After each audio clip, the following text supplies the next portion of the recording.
સુરતના કામરેજ તાલુકાના કોસમાળા ગામે સુથારી કામ કરી રહેલા 30 વર્ષીય યુવકનું કરંટ લાગવાથી મોત થયું છે. મૂળ ઉત્તર પ્રદેશના દેવરિયા જિલ્લાના માંગાકોડર ગામનો વતની અને હાલ સુરતના ગોડાદરામાં જ્ઞાનસાગર સ્કૂલ પાસે વૃંદાવન સોસાયટી વિભાગ 2 ના મકાન નંબર 9293 માં રહેતો હિતેશ રામનિગા સાહની નામનો યુવક આ ઘટનાનો ભોગ બન્યો છે.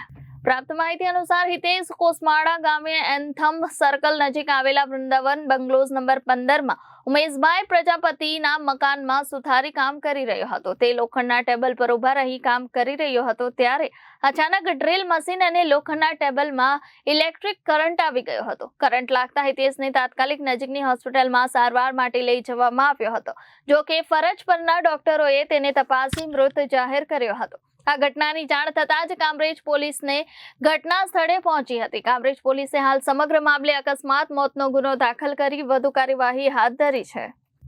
Bureau report Janadesh news.